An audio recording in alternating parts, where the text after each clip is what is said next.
So for this next little video, we're going to come on inside for pretty much your convenience center for your entire trailer. Starting up in this corner, you've got your water level and your battery level readouts. So you've got your battery, fresh tank, black tank, gray tank, and aux. For this specific trailer, you have no aux tank. It's just kind of a general board. That's the reason these here are all capped off, as there's nothing those actually go to, so you won't have to worry about that. But your fresh water through black tank and gray tank and everything like that, those are all right up here. You also have a DSI fault light, which that is going to turn on when you turn your water heater on. So when that is on, that is going to tell you that it's trying to light. If it fails to light, it'll flick back on. So you'll see that here in a little bit. But while that goes, I'm going to show you a few other things. Right here, so it turned off there, and it's clicking outside. Right now it's running off of LP, so it did not fail to light, which is a good sign. And that light will not turn back on unless you either run out of LP or something else like that happens. But you can turn that off there. Your water pump is here. I don't know if you can kind of hear that underneath the sink. That's going to run kind of like an air compressor, so it's only going to turn on when you need to. You can keep that switch on the entire time you're at the campground or when your trailer is in use. It's not going to hurt anything or anything like that. The next little button over here is for cabin lights, so those ones are going to be the main ones in here. So you've got these two that are there. Coming back to here, your next one is other cabin lights, which is going to be your bedroom light, which is that farthest light that's over there. Your next one is cap lights. Those are just decorative lights that are up on the front. And then this switch here is for your porch light, which is a blue light that's right above your door. And then in the bottom position is going to be your awning lights that run all the way across. And then in the middle is going to be off for both of those. These bigger buttons down here at the bottom, those are for your slide room and for your awning. So this one here will run your slide room in and out, and that little clicking noise is going to happen when your slide room is all the way out and then all the way in. And then you have your extend button for your awning, which will run out. You can see it from your door, and then you can run it back in, just holding these buttons down just like that. This is your battery disconnect, so you can push that out or in. If you were not plugged in and you turn that off, all of everything that runs off your battery is going to turn off. The only thing that won't is going to be your carbon monoxide and LP detector, which is down here. That's going to stay on. That's the only thing that's hardwired to your battery. Alright. And here is your breakers and your fuses, so they're all labeled down the side here and then on this side there. These are just regular car fuses. You can get them at any auto body store or anything like that. Auto Parts, AutoZone, anything like that will have those.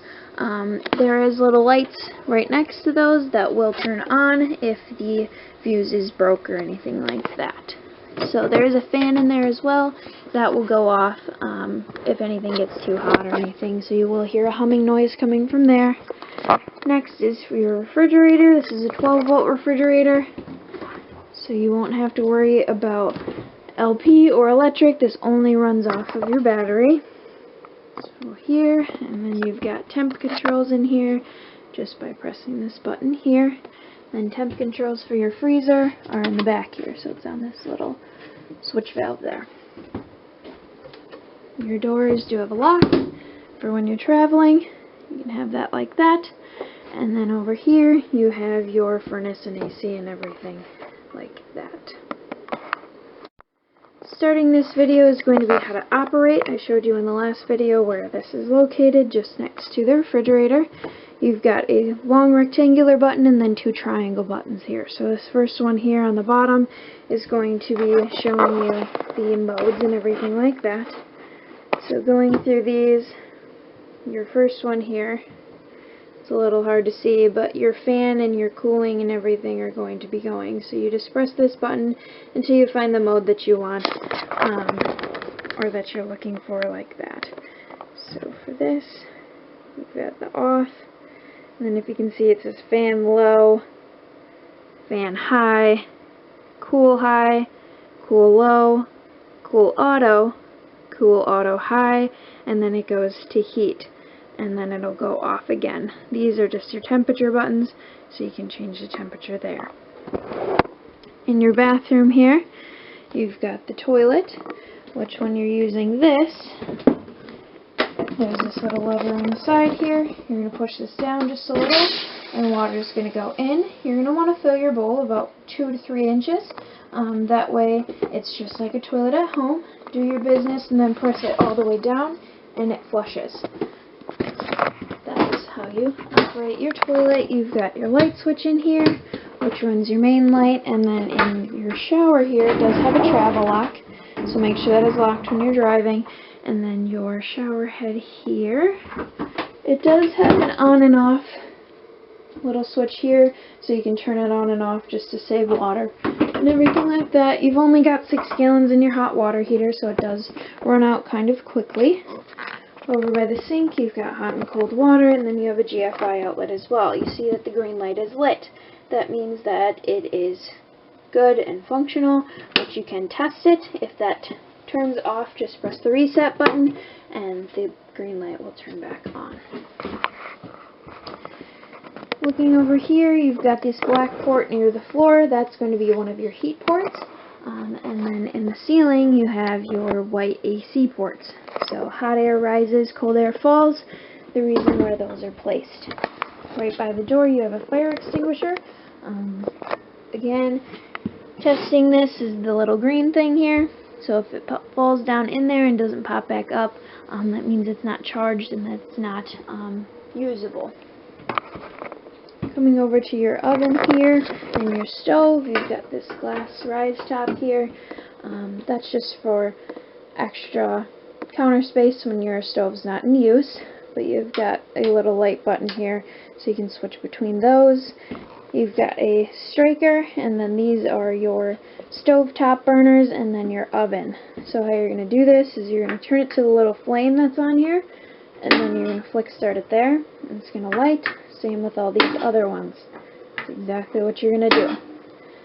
So you turn all of these off. There is no off position for this. It's just once it clicks, it's done. And then that same starter runs your oven here as well. So that you just do the same thing with that last little knob there. Fresh air intake for your furnace is here. So make sure that stays open and available for fresh air to go in. Here you have your microwave, standard house microwave, nothing too fancy about that.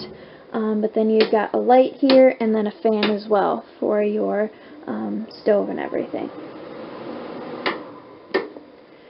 Your kitchen sink has hot and cold water. It's got a cutting board on here as well. Saves for storage and everything. And then you've got your accents lights here. And starting on the next video will be your radio and TV and everything like that. So this next video, like I said in the last, is going to be for your radio. You'll have your on button here, which will turn all the lights on, and it'll run through all of your speakers. Right now, zone 1 and 2 are on. Turn that down. And those are differentiated between these buttons here. So zone 1 for you guys, I'll turn it on there, is going to be outside. Then you can turn zone 1 off, turn zone 2 on, and that's inside. You can turn both of them off to be muted, or you can turn them both on to play indoor and outdoor music. 1 through 6 here are going to be preset channels. That is just like in a car, you have all of your favorite stations there. Your eject button for your DVDs and CDs. This does double as a DVD player. You just have to hook up your TV to your AV cords here and go to your source button that's located here. When you want to play DVDs, you just click through this until it says AV in, but I'm going to go through all of those little settings now. Press it once and it goes to no link. That also means Bluetooth, so you can connect it to your phone that way as well if you want to play music. Press it a second time, it's going to be AV in. That's going to be for your DVDs and everything like that. Next one is aux. So behind this little thing here is your aux port. That's again going to be playing music or anything like that. Press it again, it'll go back to FM radio. for standard music listening. A quicker way to get to your Bluetooth is pressing this button here. It'll go straight to No Link rather than having to click through all of these to get there. You've got play, pause, stop, rewind, and fast forward. That's going to be again for CDs and DVDs and everything like that. Next to the aux port here, you have your headphones if you really want to listen to your radio through headphones, and then USB connections as well if you want to charge your phone or anything like that. And then you have your volume button or kind of knob there, and you press it and you can go through bass and treble and balance and everything like that. You can test, or you can have it so when you're pressing your buttons it can beep. Otherwise you can just have that off, and then your power button is there. Next little video is showing you the basics of how you put up and put down your bed for your dinette table here. As you can see, there's these little kind of brackets in the floor. There's the same on the bottom of your table. Those are going to be where you connect your legs, which are up on top here. When you are using this as a bed, you can put them in the storage compartments that are here. They just have the doors on the sides there. And then this little cushion is the one that usually sits on the ground here. So that'll go behind there. This top cushion here goes towards the back. And then your table will lift up out of there. So it does have Velcro on the back of it. So it does hold it into place. And then for these, the legs, it's easiest to put them in the ground first. Just like this. And then to put your table on top there. Last video I showed you how to assemble all of that. This is just showing you with the table on top. Up here you do have the light with the light switch there. It's just a little button. Now into the bedroom part. You do have the divider curtains that are up there. Those stay in place by these little fabric pieces here. You've got storage behind the kitchen counter here, and then you've got your light switch here. That's your light for your underneath storage there. You've got lights up there, and then you also have storage on the sides and up above, and everything like that. You have another light switch here, and that's going to run these above lights.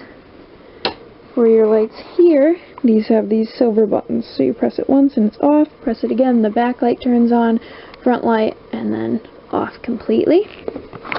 And then your bed, since it's got the storage that's underneath, it doesn't lift up, so you don't have to worry about that. The last thing for me to show you is going to be your emergency window. So it'll pop right out of the clip, and then it'll slide and fit like that. If you need to get out, all you gotta do is pull the red tab, and that's going to release the screen. It is really easy to get it back in there. It's just kind of a pain in the butt to get all of the pins lined up again to fit back in place. If you need to get out completely, push this all the way through, and that'll allow you to climb out. To close it, it's just the same as how you opened it. So just put it into place. And I believe that that is going to be everything for your trailer. There's just an overview of everything.